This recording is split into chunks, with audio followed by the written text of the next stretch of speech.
Bonjour. Si tu suis les actualités en France, tu as certainement dû entendre parler de l'affaire Gabriel Maznef.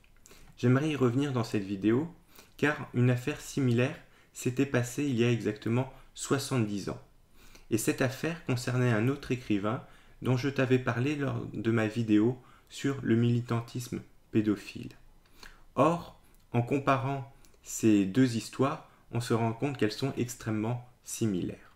Je commencerai donc par un bref rappel sur ce qu'est l'affaire Gabriel Maznef et ensuite je te parlerai du cas André Gide.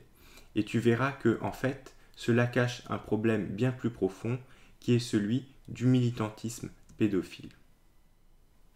Alors, commençons par l'affaire Gabriel Maznef. Tout récemment, une femme a sorti un livre dans lequel elle explique que lorsqu'elle était jeune, Gabriel Maznef avait usé de son influence pour, en quelque sorte, l'avoir sous son emprise et avoir des relations sexuelles avec elle. Cela a bien sûr fait un scandale. Mais il faut savoir qu'il y a 70 ans, en 1951, un garçon avait sorti un livre identique, ou qui ressemble beaucoup en tout cas, intitulé « L'envers du journal de Gide ». Dans ce livre, ce jeune garçon revient sur les tentatives qu'André Gide avait faites pour avoir des rapports avec lui. Simplement, lui, à l'époque, avait réussi à les repousser. Mais les parallèles entre Gabriel Maznef et André Gide sont nombreux. Tout d'abord, ce sont tous les deux des écrivains à succès.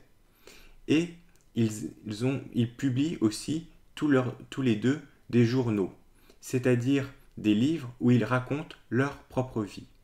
Or, dans ces journaux, les deux font référence à leurs expériences sexuelles, et ces expériences sexuelles sont notamment des expériences pédophiles. Et j'insiste sur un point, c'est que ce sont des écrits explicites, c'est-à-dire que non seulement ils commettent ces actes-là avec des enfants très jeunes, on va y revenir, mais en plus ils ne s'en cachent pas et ils le disent ouvertement.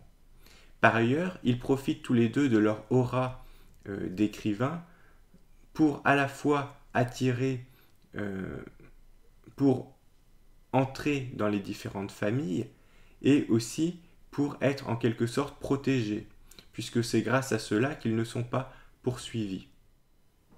Mais ces prises de position sont aussi un acte politique, puisqu'ils espèrent bien sûr pouvoir légaliser ce genre de pratique.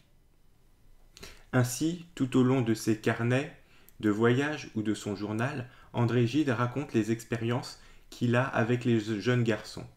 Il faut savoir que ces jeunes garçons ont 15 ou 16 ans maximum, mais que parfois ils peuvent être beaucoup plus jeunes, et qu'en réalité, André Gide les préfère même souvent plus jeunes. Et ces pratiques étaient bien sûr connues de tous ses amis. Voilà par exemple ce que l'un d'eux écrit, Martin Dugard. Combien de fois s'est-il introduit dans une famille unie, il parle d'André Gide, multipliant les amabilités avec les parents, dans le seul but d'approcher le jeune fils de la maison. Parfois, un écolier de 13 ans, de le rejoindre dans sa chambre, d'éveiller ses curiosités sexuelles, de lui apprendre le plaisir. Encore plus explicite, je vais maintenant te lire l'extrait d'une lettre qu'André Gide a écrit à ce même Martin Dugard. Voilà ce qu'il dit. Vous n'imaginez pas ce qu'est pour moi l'absence de tout être jeune désirable. J'en deviens fou, et je m'abandonne aussitôt au pire des faiblesses. Il y a des jours où je n'y tiens plus, où je parcours le pays comme un cheminot, lubrique, cherchant à rencontrer de jeunes enfants, flairant partout à la recherche d'une aventure que je sais bien impossible. Ah, je vous assure, j'ai compris à Cuverville tous les crimes des vagabonds, des villes derrière les haies, tout. Ici, en fait, André Gide est en vacances en campagne, dans un petit village où visiblement il n'y a pas de jeunes garçons. Et ce qu'il explique à son ami, c'est que cette absence de jeunes garçons le rend complètement fou. Et il part à la recherche d'un jeune garçon qu'il pourrait rencontrer au détour d'un chemin. Et à la fin, il dit que cette obsession le rend tellement fou qu'il comprend les personnes qui commettent des crimes et qui justement vont violer les jeunes garçons. Je n'ai pris ici que 2 petites citations, mais il y en a des dizaines d'autres, et on peut même dire que plusieurs livres importants dans son œuvre sont consacrés à cette question de l'amour des jeunes garçons. Et lui-même en a fait un thème important. Or, loin d'avoir été sanctionné, loin d'avoir eu une désapprobation publique, il a été au contraire considéré comme un des plus grands écrivains et une des personnalités en vue de son époque, puisqu'on lui a même proposé une place à l'Académie française.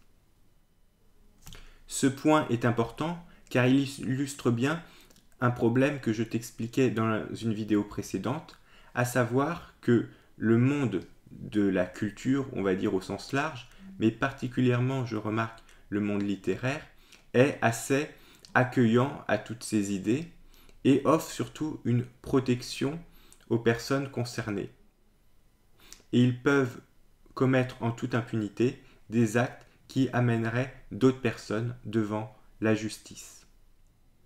Précisons bien sûr que André Gide ou Gabriel Matzneff ne sont pas les seuls.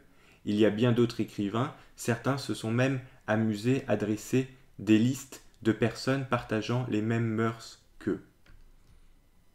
Si tu veux être mieux informé sur ce sujet, je te recommande de visionner mes 2 vidéos sur le militantisme pédophile. En attendant, je te dis à bientôt pour une prochaine vidéo.